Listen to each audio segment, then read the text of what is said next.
주의 이름으로 사랑합니다. 주의 이름으로 축복합니다. 뭐 다른 교회는 인사를 할 때 형식적으로 하는데 우리 교회는 형식이 아니고 정말로 사랑하는 마음으로, 축복하는 마음으로, 기쁜 마음으로 이렇게 서로 인사하시고요. 예배가 끝나더라도 또 이렇게 교회 안에서 만날 때 다시금 또 여러분들이 교제하고 또 위로하고 인사하는 우리 교회 성도들이 될 수 있기를 바랍니다. 새벽 예배 때 이제 학개서를 우리가 공부를 하고 있습니다.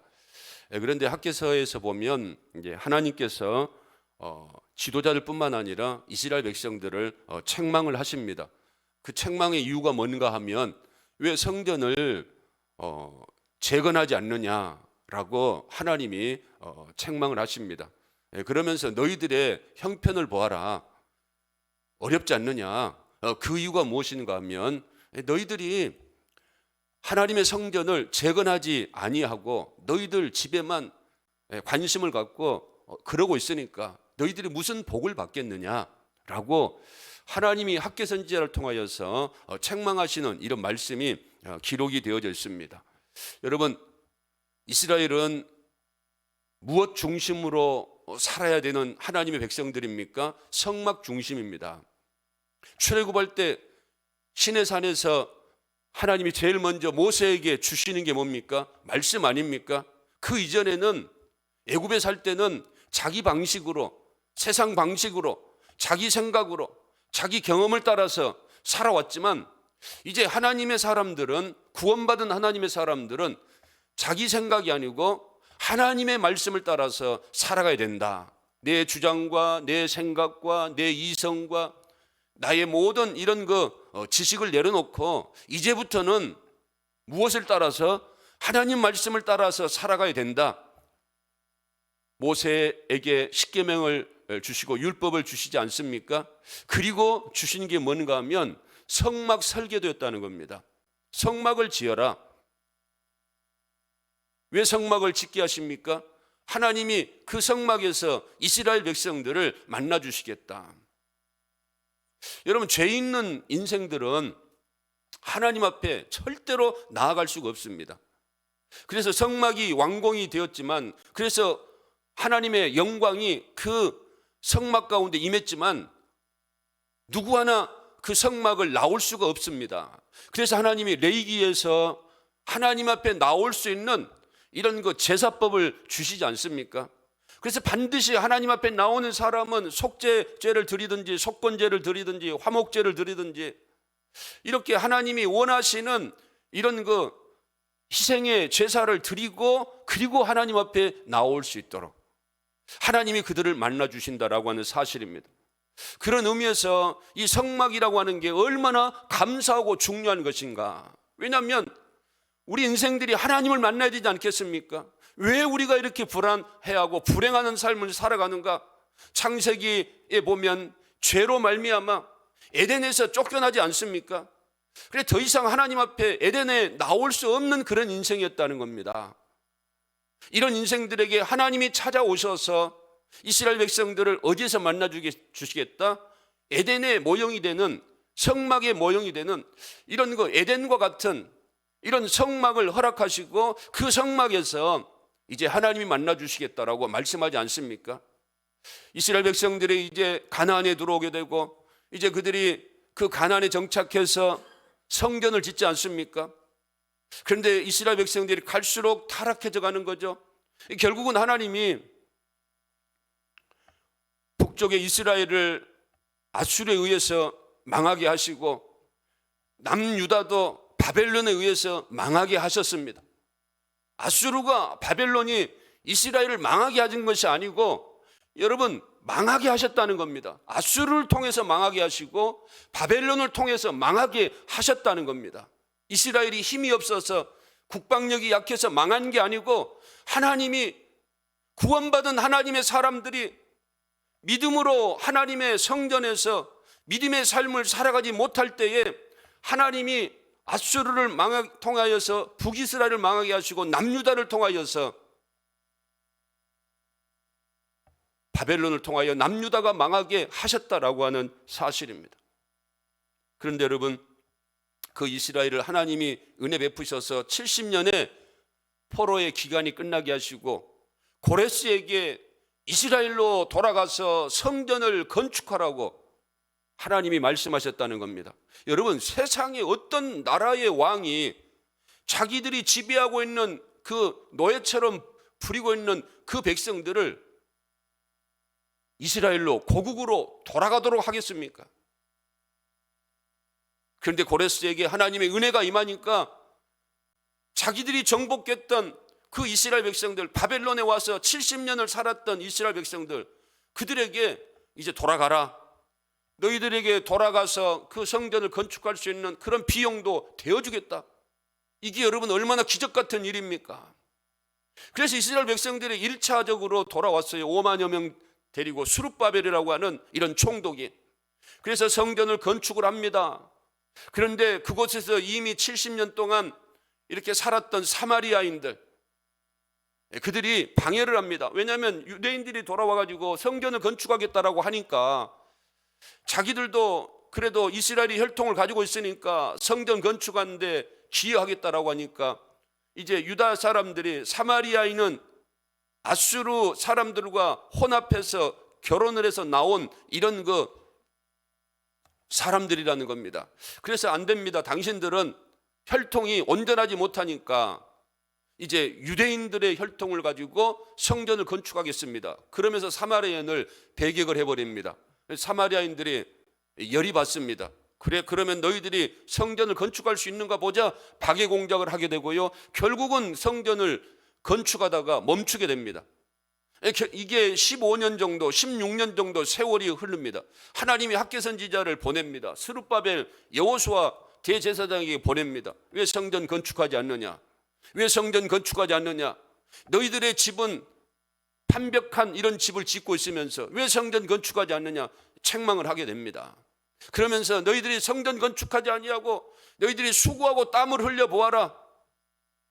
깨진 독에 물 붓기처럼 다 흘려버리고 번성하지 못할 것이다. 여러분, 왜 이렇게 하나님이 성전에 대해서, 교회에 대해서 관심을 가지시는가? 성전을 통하여, 성막을 통하여, 교회를 통하여 죄 없는 인생들이, 죄 있는 인생들이 하나님 앞에 나와서 하나님을 만날 수 있기 때문에.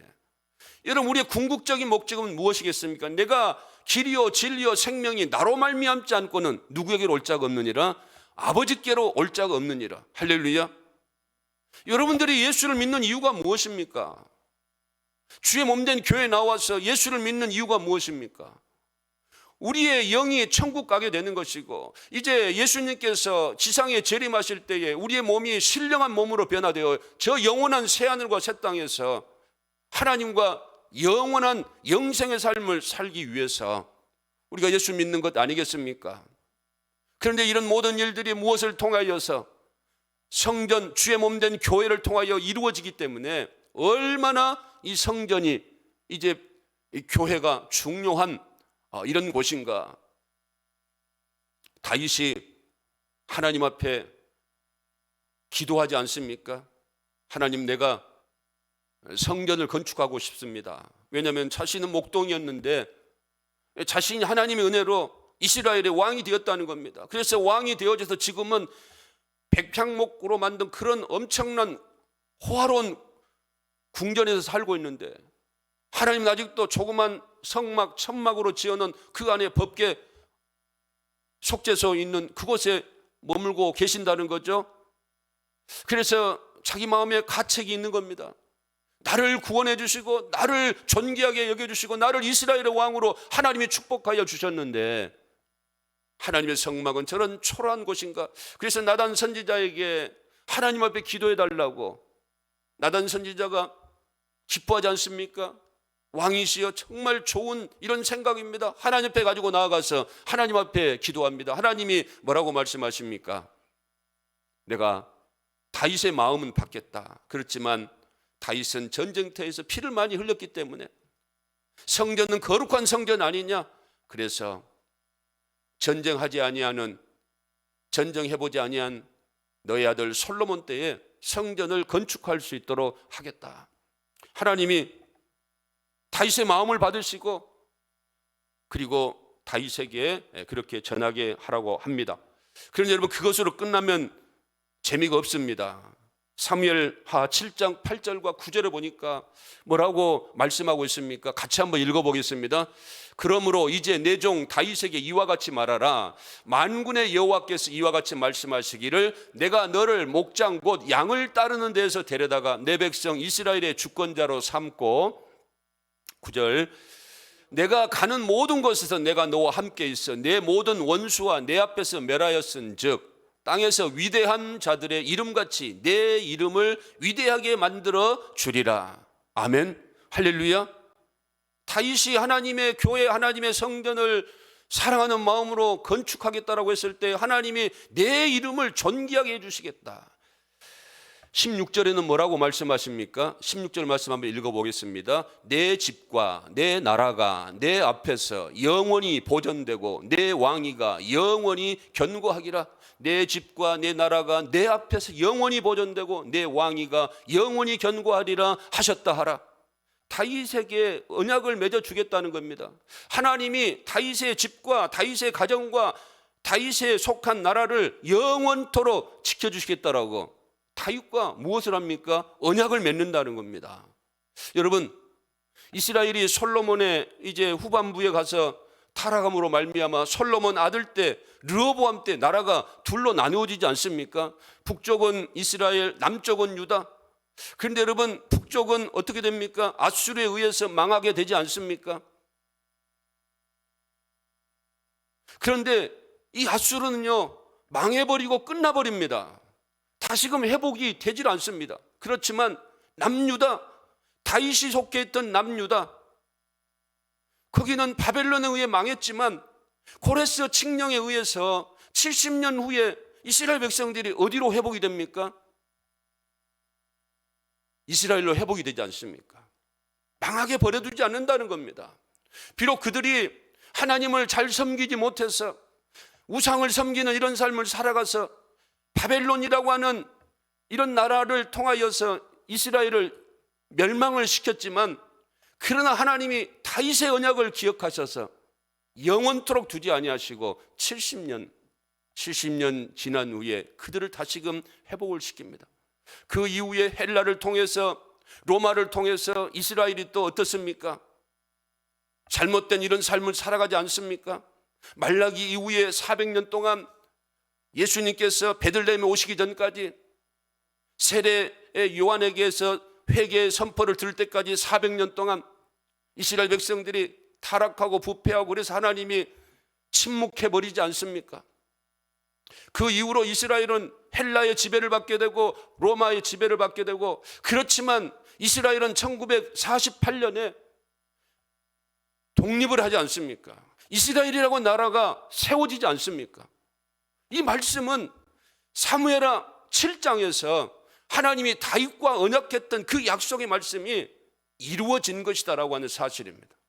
여러분, 이스라엘은 결단코 망하지 않을 것입니다. 왜냐하면 하나님이 하나님의 성전을 사랑하고 하나님을 사랑하는 이스라엘의 조상들 다윗이라고 하는 사람과 언약을 맺었기 때문에 이스라엘은 결단코 망하지 않는다라고 하는 사실입니다.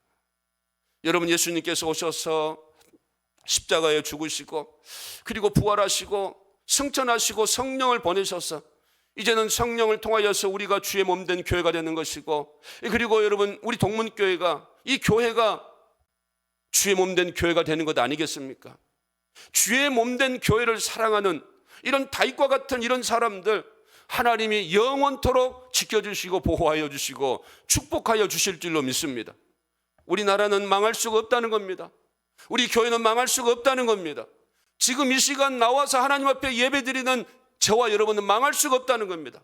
왜냐하면 하나님이 지켜주시겠다라고 다윗에게 언약하셨던 그 하나님이 교회를 사랑하고 성전을 사랑하고 하나님을 사랑하는 이런 하나님의 사람들, 내 계명을 지키고 나를 사랑하는 자들에게 천대까지 은혜를 베풀어 주시겠다라고 하시는 이 약속의 말씀, 다윗에게 하신 약속의 말씀, 우리가 하나님을 사랑하고 하나님을 붙들고 주의 몸된 교회를 잘 섬기고 나아가는 이런 마음을 가지고 있다고 한다면 하나님은 영원토록 저와 여러분과 우리들의 가정을 책임져 주실 줄로 믿습니다.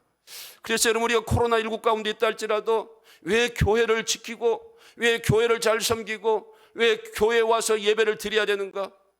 하나님은 하나님의 은혜와 축복이 하나님의 성전을 통하여서, 주의 몸된 교회를 통하여서 흘러 넘쳐갈 수 있도록 하나님이 계획하시고 하나님이 일하시고 계시기 때문에 교회를 섬기고 교회를 사랑하는 자들을 하나님이 축복해 주시지 않을 수 없다라고 하는 사실.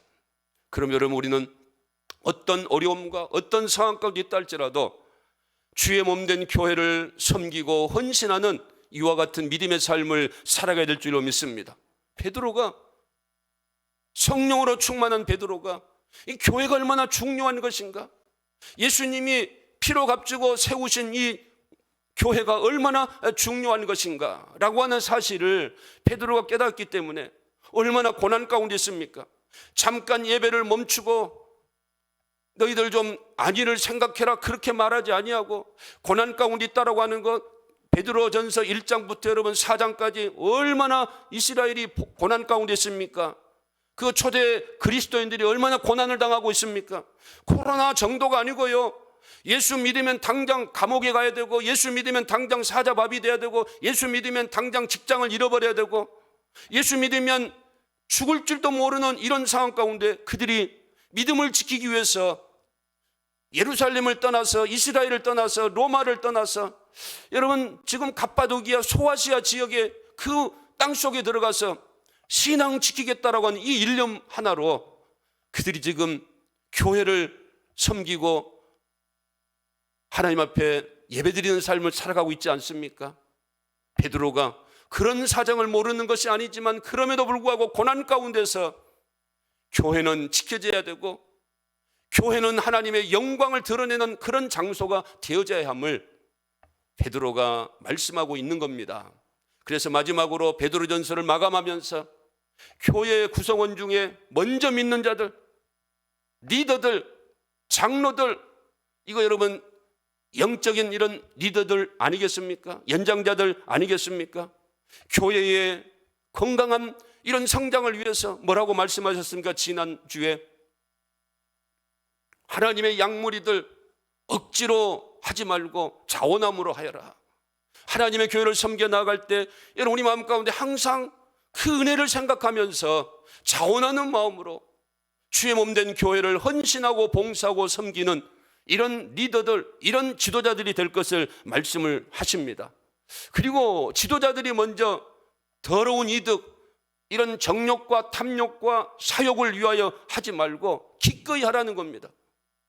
즐거운 마음으로, 감사하는 마음으로 기꺼이 하라는 겁니다. 그리고 주장하는 자세를 취하지 말라라고 말씀합니다. 세상은 힘이 있고 직위가 올라가면 명령하고 주장하고 군림하는 것이지만 교회는 그런 것이 아니다. 교회는 섬기는 것이다. 그래서 먼저 리더들에게 주신 말씀, 지도자들에게 주신 말씀이 뭡니까? 주장하지 말고 권면하는 자세로 이렇게 젊은이들, 교회 안에 새가족들, 평신도들 섬기고 헌신할 것을 말씀하고 있지 않습니까? 여러분, 제가 보기에도 오늘날 시대가 정말로 많이 변했다라고 생각을 합니다. 우리 시대만 해도 여러분 목사님이 무슨 말씀을 하시고 그리고 장로님이 무슨 말씀을 하시면 그래도 우리는 순종하는 이런 마음들이 있었습니다. 그렇지만 오늘날 이 젊은 세대들은 그런 정도가 아니다라고 하는 사실을 깨닫습니다.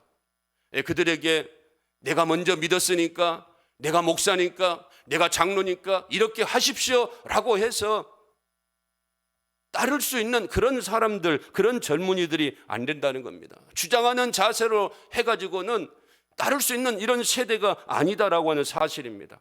그래서 먼저 믿는 자들이 주장하는 자세가 아니고 그들의 말을 들어주고 젊은 사람들, 평신도들의 말을 들어주고 그리고 그들을 설득을 시키고 그들을 이해시켜서 하나님의 교회가 하나님이 기뻐하시는 이런 방향으로 잘 세워 나아갈 수 있도록 베드로가 지도자들에게 권면하고 있는 것 아니겠습니까? 이러할 때에 주장하는 자세로 나아가지 아니할 때에 여러분 교회 안에 이런 젊은 사람들, 이런 사람들이 지도자들의 그 본을 따라서 순종할 수 있지 않겠는가라고 하는 사실입니다. 여러분 요즘 우리 젊은이들 보면 얼마나 열정 있고 또 얼마나 의지가 있습니까? 이들은요 구속받기를 싫어합니다. 누구에게도 구속받기를 싫어합니다. 그래서 자기들이 한번 뜻을 이루려고 하는 이런 열정과 의지가 대단하다라고 하는 사실입니다. 그리고 요즘 시대는 포스트 모더니즘 시대 아니겠습니까? 탈권위주의 시대입니다. 권위로 굴복을 시키려고 하는 것은 이건 착각입니다. 어느 누구도 요즘 시대에 권위에 무조건 굴복하고 순종하는 이런 사람들이 없습니다. 그래서 베드로가 본을 보여라, 주장하는 자세로 권위로 하지 말고 먼저 믿는 자들 그리고 장로들, 이게 영적인 리더들 아니겠습니까? 뭘 보여라고요? 권위를 주장하지 말고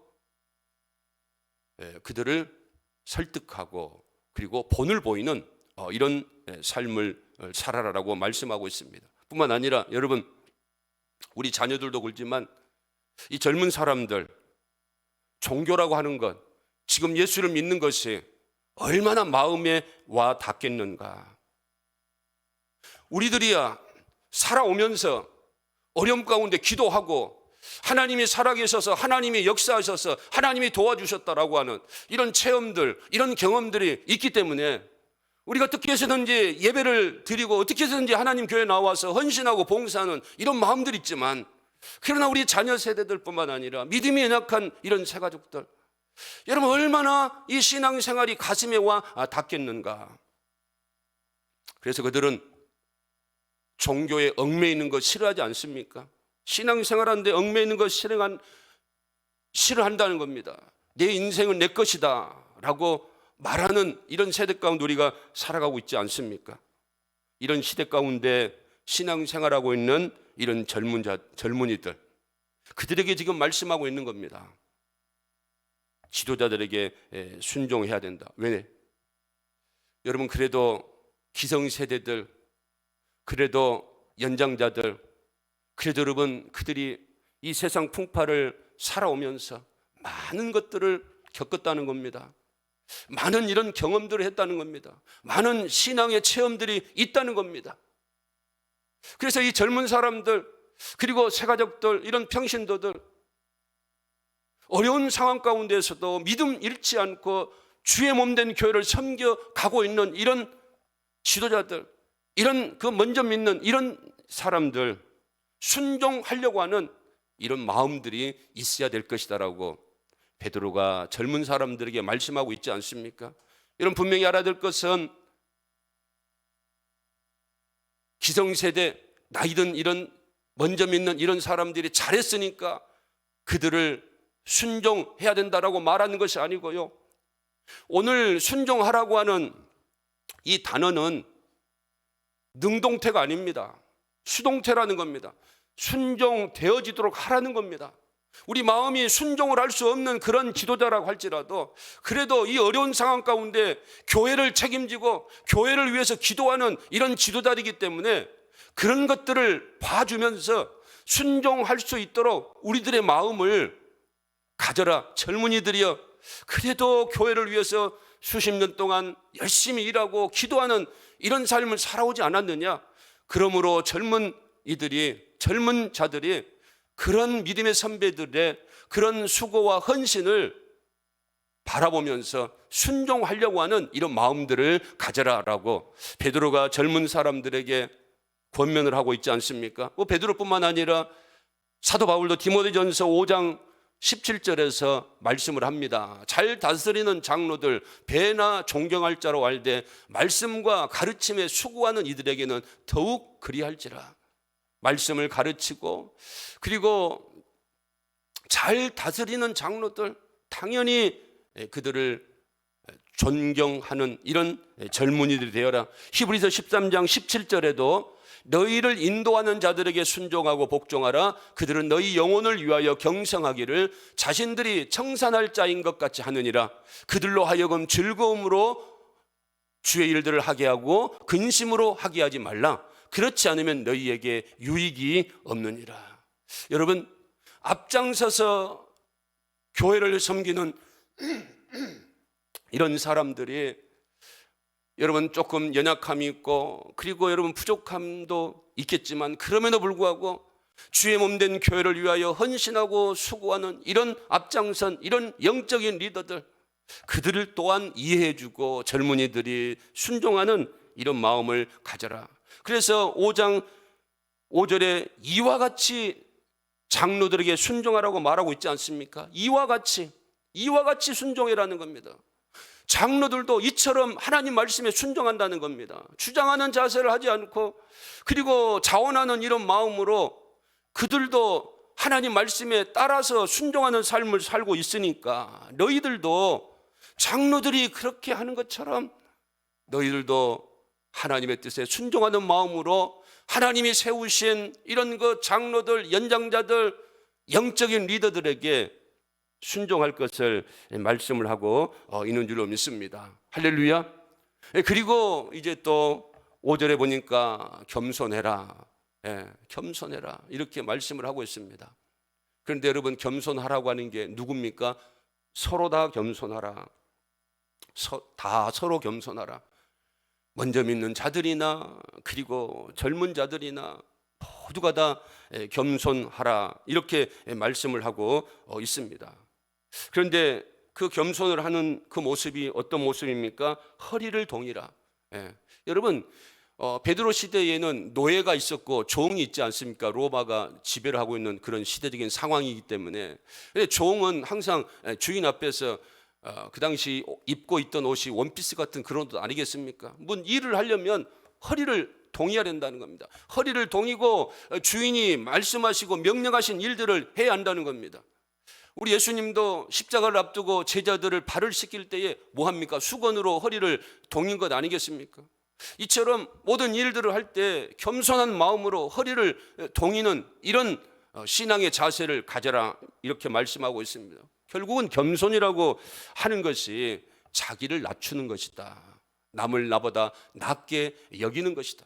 하나님과의 관계 속에서도 하나님 앞에서 무릎을 꿇고 하나님을 절대적으로 의지하는 이런 겸손, 그리고 사람과의 관계 속에서도 나를 주장하는 것이 아니고 나보다 남을 낮게 여기는 이런 마음이 겸손이다. 그런데 여러분, 왜 하나님이 오늘 말씀해 보니까 겸손을 그렇게 요구하고 있는가? 교만하면 안 되니까. 하나님은 우리들에게 무엇을 주시기를 원하십니까? 평강의 은혜를 주시기를 원하는 줄로 믿습니다. 우리 마음 가운데 평강의 은혜를 주시기를 원한다는 겁니다. 우리 마음이 기뻐야 찬송할 수 있고, 우리 마음이 기뻐야 감사할 수 있고, 우리 마음이 고난 가운데, 코로나 가운데 있다 할지라도 하나님이 우리 마음을 주장하여 주시면 근심과 걱정과 염려가 아니고 하나님이 지켜주실 거야 라고 하는 이런 평강의 마음을 우리에게 주시기 때문에 오히려 우리는 감사할 수 있는 것이다. 그래서 하나님이 교만하지 말고 겸손하라라고 말씀을 하고 있습니다. 여기서 교만한 자는 하나님이 대적하시겠다. 여러분, 이 대적이라고 하는 뜻이 뭔가 하면 군대를 만들어 가지고 대적하겠다는 겁니다. 지금 우크라이나 러시아 그 상황 속에서 러시아가 대군을 지금 그 국경선에 배치해 놓지 않았습니까? 그런 것처럼 하나님의 군대가 여러분 교만한 자를 대적하기 위해서 군사를 앞에 쳐놓는 것처럼. 그런데 여러분, 어떻게 그런 하나님의 군사를 이겨낼 수 있겠습니까? 교만하지 말라는 겁니다. 반드시 교만하면 망한다는 겁니다. 그렇지만 겸손한 사람에게는 무엇을 주시겠다? 은혜를 주시겠다. 여러분, 성경에 보면 겸손한 자에게 하나님이 기도 응답해 주시고, 겸손한 자를 하나님이 구원하여 주시고, 겸손한 자에게 하나님이 축복하여 주시고, 겸손한 자에게 하나님이 은혜를 베풀어 주시고, 겸손한 자에게 하나님이 동행하여 주신다는 겁니다. 요셉이 애굽에 가 있었지만, 노예의 삶을 살아가고 있었지만 요셉이 얼마나 겸손합니까? 다윗이 얼마나 겸손합니까? 하나님이 겸손한 요셉과 다윗, 하나님 앞에서 겸손한 다니엘과 세 친구들, 하나님 앞에서 겸손한 사도 바울, 하나님이 존귀한 자로 하나님이 때가 되면 높여주시지 않습니까? 여러분, 하나님이 겸손한 자 반드시 복을 주시고 반드시 존귀한 자로 세워주실 줄로 믿습니다. 우리 겸손하면 되는 겁니다. 그런데 어떻게 겸손할 수 있는가? 6절 말씀에 보면 하나님의 능하신 손 아래라는 겁니다. 우리는 마음이 착하고 선하고 이 사람은 법 없이도 살 수 있어 라고 하는 사람이 겸손하다라고 말합니다. 친절한 사람이 겸손한 사람이라고 말합니다. 그러면 여러분, 성격이 차이가 얼마나 많습니까? 혈기가 있는 사람도 있고, 그리고 여러분 또 급한 사람도 있고, 친절하지 못한 사람도 있고, 이런 사람들은 겸손한 사람이 되지 못해서 늘 하나님이 대적하는 이런 사람들이 되어야 할 것인가? 아니라는 겁니다. 성격을 따라서 겸손한 자다, 겸손한 자다, 자가 아니다라고 말씀하신 것이 아니고, 오늘 분명하게 겸손한 자는 누구인가? 하나님의 능하신 손 아래에서 하나님의 능력을 믿고, 하나님이 살아계심을 믿고, 하나님이 나를 구원하여 주심을 믿고, 하나님이 나를 인도하여 주심을 믿고, 하나님 앞에 납작 엎드려서 주여 나를 불쌍히 여겨 주소서, 이런 자들을 하나님이 어떤 자라고 말합니까? 겸손한 자라는 겁니다. 그러면 여러분, 겸손의 본질은 무엇인가 하면 전능하신 하나님을 기억하는 겁니다. 살아계신 하나님, 그 하나님이 나를 구원하여 주시고, 그 하나님이 여기까지 인도하여 주시고, 그 하나님이 앞으로도 남은 육체 때도 하나님이 지켜주시고, 그 하나님의 은혜 가운데 우리가 어디까지 들어가는 겁니까? 천국까지 들어가는 것이다. 우리 힘으로, 우리 능으로, 금으로, 돈으로, 명예로, 신분으로 여러분 구원받고 천국에 들어가는 것이 아니고 하나님의 은혜로 들어가는 것이다 라고 하는 이 믿음을 가지고 늘 하나님 말씀 앞에서 하나님이 기뻐하시는 뜻을 쫓아 살겠다라고 가슴을 치고 몸부림을 치는, 오호라 나는 곤고한 사람이로다. 사도 바울, 여러분 하나님 앞에 가야 할 때를 얼마 남지 않았던 바울이라고 한다면 얼마나 위대한 이런 믿음의 사람입니까? 그럼에도 불구하고 그가 하나님 나라에 이제 가기 얼마 전까지도 가슴을 치는 거, 왜? 하나님 말씀을 따라서 순종하는 삶을 살지 못하는 자신의 모습을 바라보면서 가슴을 치고 통곡하는 겁니다. 하나님은 이 사도 바울을 쓰시지 않습니까? 신약 성경 13권을 기록할 수 있도록, 후대에 하나님의 말씀이 전해질 수 있도록 사도 바울을 쓰시지 않습니까?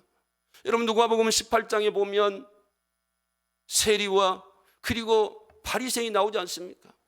바리새인 하나님 앞에 나아가서, 잘 보이는 곳에 나아가서, 하나님 저는요 저 세리처럼 저런 삶을 살지 않았습니다.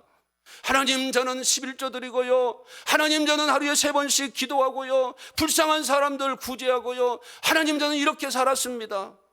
그런데 여러분 세리는 하나님 앞에 나오지도 못하고, 하나님 저 구석진 곳에서, 하나님 저는 죄인입니다, 하나님 저는 죄인입니다, 하나님의 나를 불쌍히 여겨 주옵소서. 누가 의인이고 누가 죄인입니까? 여러분 인정은 하나님이 하시는 것 아니겠습니까? 누가복음 18장 14절 예수님이 어떻게 판정을 해주십니까? 내가 너희에게 이르노니 이에 저 바리새인이 아니고 이 사람이 의롭다 하심을 받고 그의 집으로 내려갔느니라. 무릇 자기를 높이는 자는 낮아지고 자기를 낮추는 자는 높아지리라. 아멘. 하나님은 어떻게 너가 의인이냐, 어떻게 너가 의인이냐, 그런 의식을 가지고 있으니까 남을 비난하고 남을 비판하고 남을 정죄하는 것이지, 너는 의인이 아니고 죄인이다. 여러분 사실 우리가 하나님이 의롭다 인정해 주어서 의인의 신분을 가지고 살아가는 것이지, 우리는 죽을 때까지 죄인 아니겠습니까? 모든 사람이 죄를 범하였으며 하나님의 영광에 이르지 못하더니, 우리는 죄의 DNA를 가지고 태어났어요. 구원받고 살아가고 있지만 남 잘 때면 배가 아픈 거, 이거 여러분 예수 믿는 사람이나 예수 믿지 않는 사람이나 똑같은 이런 마음을 가지고 있지 않습니까? 우리 안에 DNA가 있다는 겁니다. 우리는 의인이 아니라는 겁니다. 그럼에도 우리를 의롭다 인정하시고 천국을 우리에게 유업으로 기업으로 주시고 지금도 우리와 함께 하시는 그 하나님, 그 하나님의 은혜 가운데 우리가 살아가고 있는 겁니다. 여러분, 그래서 우리는 늘 주의 전능하심을 믿고 믿는 믿음을 가지고 겸손한 삶을 살아가야 됩니다. 이런 자들 뭐라고 말합니까? 염려하지 마라, 염려하지 마라. 뭐라고 말씀하세요? 그가 너를 돌보심이라. 네. 하나님의 전능하심 아래에 있는 하나님의 사람들, 겸손하고 늘 하나님을 바라보며 살아가는 이런 주의 백성들, 염려하지 말고 다 주님께 맡겨라, 다 주님께 맡겨라라고 말씀하고 있지 않습니까? 왜? 주님이 돌보신다. 여러분, 코로나19 가운데 힘들지 않을 수는 없습니다. 왜? 염려하지 말라고 말하고 있지 않습니까? 예수 믿는다고 해서, 예배를 드린다고 해서, 은혜 받는다고 해서 염려하지 않을 수는 없지만, 그럼에도 불구하고 염려 내려놓아라, 염려하지 말라라고 말씀하십니다. 여러분, 염려가 될 수 있습니다. 그러나 이 말씀을 여러분 기억하시기 바랍니다. 염려 들어와서 염려가 되지만, 그래 주님께 맡기라고 했으니까, 예수님께 맡기라고 했으니까 주여 내 짐을, 내 수고하고 무거운 짐을 다 주님께 맡겨드립니다. 왜? 주님이 맡아주실 것이기 때문에, 주님이 도와주시겠다라고 약속하셨기 때문에. 할렐루야. 이 믿음을 가지고 여러분, 비록 힘들고 어렵지만 주의 몸된 교회를 잘 섬겨 나아갈 수 있길 바랍니다. 예배 자리에 나와서 주의 음성을 들을 수 있길 바랍니다. 주님의 은혜 안에서 남은 삶도 승리하는 삶을 살아가기를 원합니다. 주의 능력 아래서 겸손한 삶을 살아가기를 원합니다. 하나님이 여러분들을 반드시 지켜주시고 보호하여 주실 줄로 믿습니다.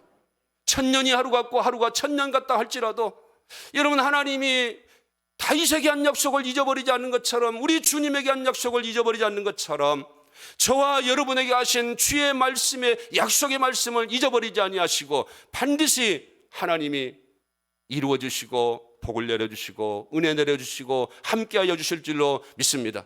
이 믿음으로 이 어려운 시기들을 잘 극복하는 저와 여러분 될 수 있기를 주님의 이름으로 축원을 드립니다. 우리 찬양하며 나아가겠습니다. 주님 말씀하시면 내가 나아가리다. 주님 뜻이 아니면 내가 멈춰서리다. 나의 가고 서는 것 주님 뜻이 있으니 오 주님 나를 이끄소서. 우리가 찬양하며 나아가도록 하겠습니다.